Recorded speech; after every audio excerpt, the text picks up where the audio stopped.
முந்தைய பகுதியில என்ன நடந்துச்சுன்னா, சோம்பேறி சுரேஷ் வீட்டை விட்டு போயிட்டு மலையில அலைஞ்சான். பசி தாங்க முடியாம தவிச்ச அவன் ஒரு பாட்டிக்கு உதவி செய்தான். அந்த பாட்டி கொடுத்த மந்திர மசாலாவை வைத்து சுரேஷ் மலையில ஒரு சிறிய மேகி கடை ஆரம்பிச்சான். அவன் கடை மெதுவா நல்லா ஓட ஆரம்பிச்சதும், திடீர்னு வானம் கருமையாகி பலத்த மழை பெய்ய ஆரம்பிச்சது. இனி என்ன நடந்ததுன்னு பாப்போம் வாங்க. இந்த கதையின் பார்ட் 1 பார்க்காதவங்க டிஸ்கிரிப்ஷன்ல லிங்க் இருக்கு, கிளிக் பண்ணி பாருங்க. மீதி பொருட்களை எடுத்துக்கிட்டு பக்கத்துல இருக்கிற அந்த பாட்டி வீட்டுக்கு உதவி கேட்டு ஓடுறான். அப்போ அங்க பாட்டியோட மகன் ஆனந்த் அங்க வந்தாரு.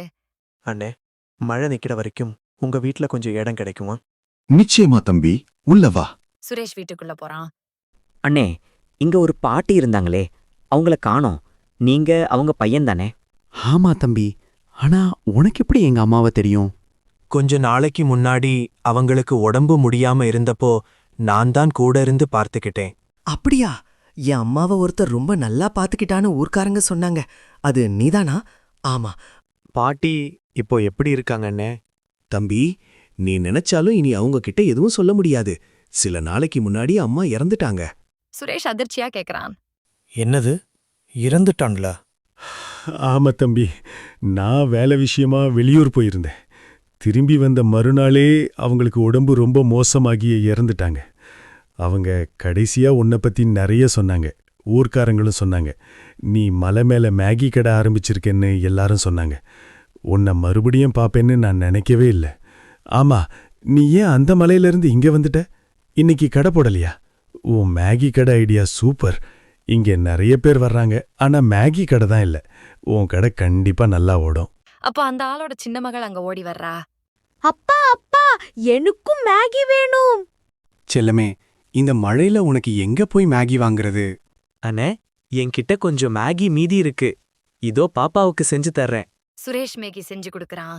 அந்த பொண்ணு அவங்க அப்பாவுக்கும் கொஞ்சம் கொடுக்கறா.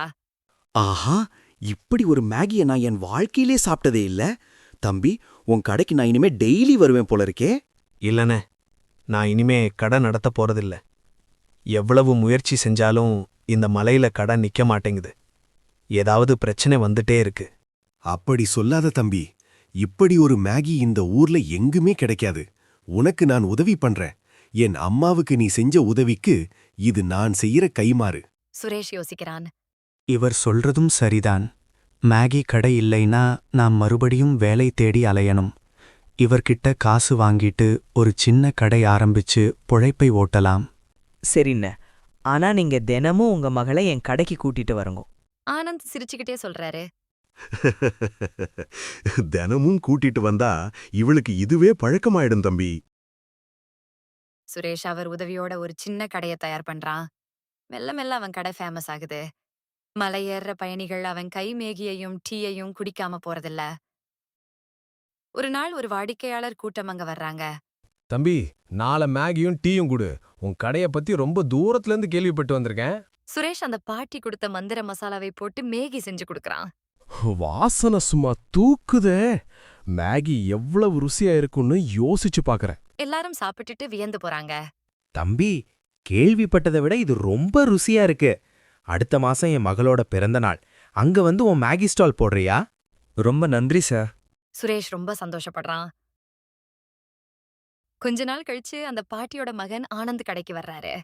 தம்பி சுரேஷ், சூடா ஒரு பிளேட் மேகியும் டீயும் கொடு. என் பொண்ணு உன் கையால தான் மேகி சாப்பிடணும்னு அடம் பிடிக்கிறா, அதான் கூட்டிட்டு வந்தேன். சுரேஷ் அவங்களுக்கு மேகி கொடுத்துட்டு தான் அவங்க கிட்ட வாங்கின கடனை திருப்பி கொடுக்கறான். இந்தாங்கண்ணே உங்க காசு. அன்னைக்கு நீங்க மட்டும் உதவலனா நான் இவ்வளவு தூரம் வந்திருக்க முடியாது. இதுல என்ன தம்பி இருக்கு? நீ என் அம்மாவுக்கு செஞ்ச உதவிக்கு இது ஒண்ணுமே இல்ல. சுரேஷோட கடை அந்த பகுதி ஃபுல்லா ரொம்ப ஃபேமஸ் ஆயிடுச்சு. அவன் மெல்ல மெல்ல ஒரு பெரிய ஹோட்டலை ஆரம்பிக்கிறான். வேலைக்கு சில ஆட்களையும் சேர்த்துக்கிறான். சுரேஷ் தன் மனசுக்குள்ளேயே சொன்னான். நான் ஒரு ஹோட்டல் முதலாளியா இருக்கிறத பார்த்தா எங்க அம்மாவும் அப்பாவும் எவ்வளவு சந்தோஷமா இருப்பாங்க. நாளைக்கு அவங்கள போய் கண்டிப்பா பார்க்கணும். கொஞ்ச நேரம் கழிச்சு அவன் ஹோட்டல்ல பரிமாறிட்டு இருக்கும்போது வந்தவங்க பேசுறதை கேட்கிறான்.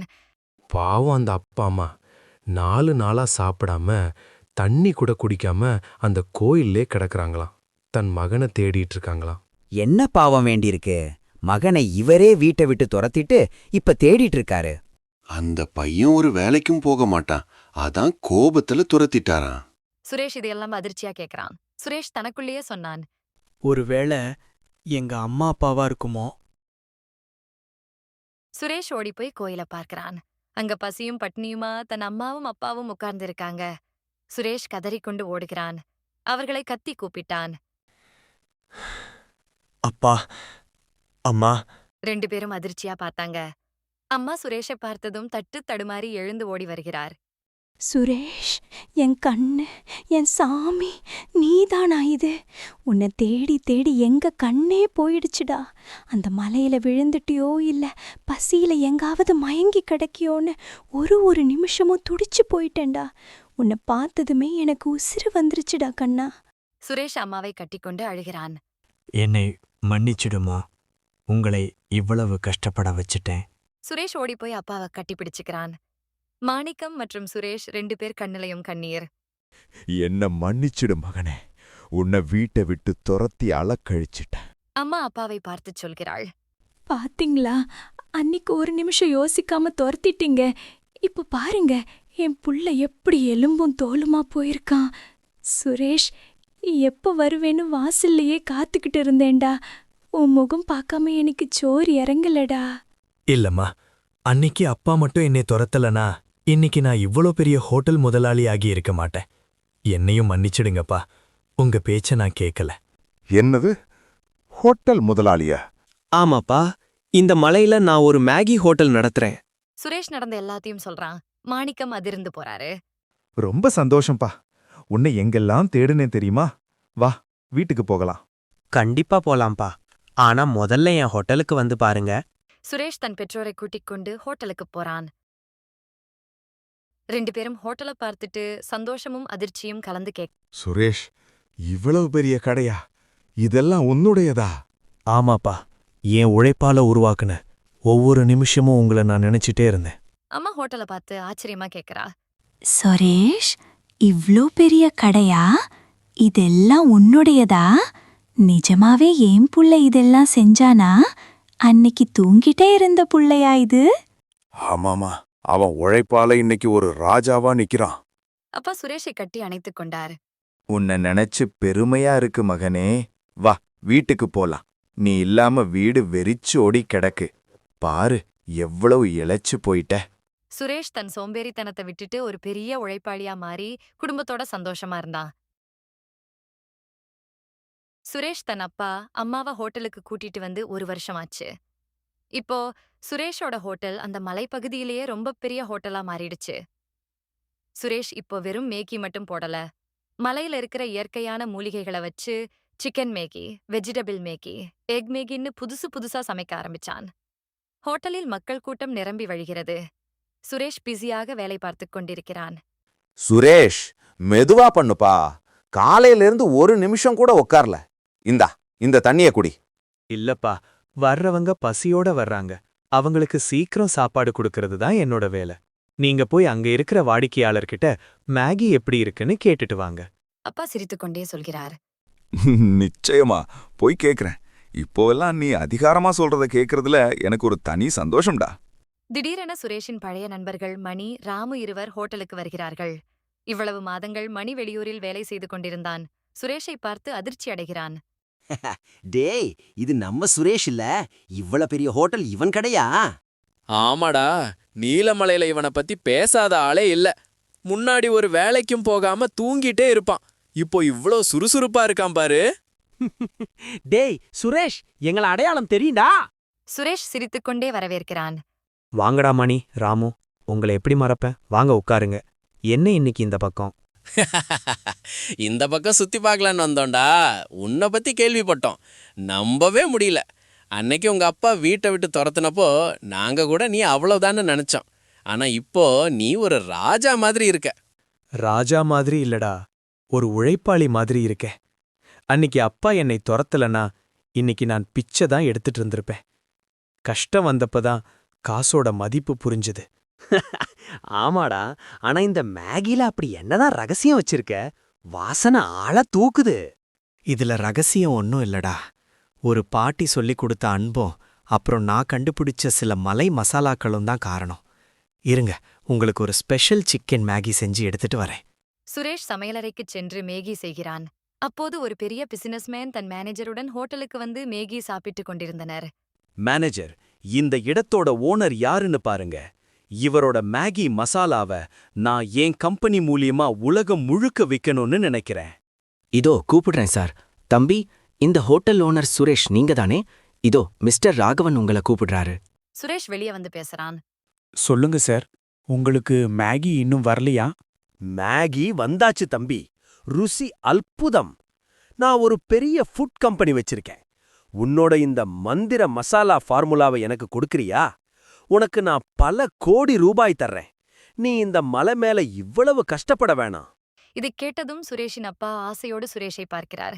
ஆனால் சுரேஷ் நிதானமாக பேசுகிறான். மன்னிச்சுடுங்க சார். இந்த மசாலா எனக்கு ஒரு பாட்டி கொடுத்த ஆசீர்வாதம். இதை நான் காசுக்காக விற்க மாட்டேன். நான் இங்கேயே தான் இருப்பேன்.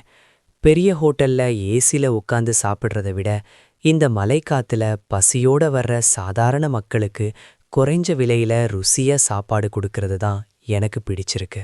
பிசினஸ்மேன் வியந்து போய் சொல்றான். தம்பி, உன் வயசு என்ன? உன் புத்தி என்ன? காசுக்காக ஆசைப்படாம உன் கொள்கையில உறுதியா இருக்கிறியே, அதுதான் உன் வெற்றியோட ரகசியம். எனக்கு ரொம்ப பெருமையா இருக்கு. இதைக் கேட்டு சுரேஷின் அம்மா கண் கலங்குகிறார். என் மகன் இவ்வளவு பெரிய ஆளா மாறிட்டான்னு இப்பதான் எனக்கு முழுசா புரியுதுப்பா. காசை விட மனுஷங்க தான் முக்கியம்னு முடிவு பண்ணிட்டியே. ஆமாமா, அன்னைக்கு நான் காசில்லாம தவிச்சப்போ 30 ரூபா கொடுத்து எனக்கு ஒரு பாட்டி உதவி செஞ்சாங்க. அந்த 30 ரூபா தான் இன்னைக்கு இந்த 30 லட்ச ரூபா ஹோட்டலுக்கு காரணம். அதனால இந்த மசாலாவை நான் ஒரு பிசினஸா பார்க்கல, ஒரு சேவையா பார்க்கறேன்.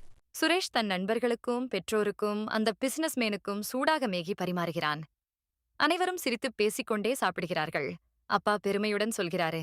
சுரேஷ், அன்னைக்கு உன்னை துரத்துனப்போ நான் கவலைப்பட்டேன். ஆனா இன்னைக்கு நீ பல பேருக்கு வேலை கொடுத்து பல பேரோட பசிய தீக்கிற உழைப்பாளியா நிக்கிறது தான் என் வாழ்க்கையில நான் கண்ட மிக முக்கியமான விஷயம். சுரேஷ் இப்போ ஒரு சாதாரண மேகி கடைக்காரன் மட்டும் இல்ல, அந்த பகுதிக்கே ஒரு முன்மாதிரியான மனிதனா மாறிட்டான். உழைப்பும் நேர்மையும் இருந்தா ஒரு சின்ன மேகி பாக்கெட் கூட வாழ்க்கைய மாத்தும்னு சுரேஷ் நிரூபிச்சிட்டான். இந்த கதை உங்களுக்கு பிடிச்சிருந்தா ஹைப் பட்டனை கிளிக் பண்ணி லைக், ஷேர் மற்றும் சப்ஸ்கிரைப் பண்ணுங்க. நன்றி, வணக்கம்.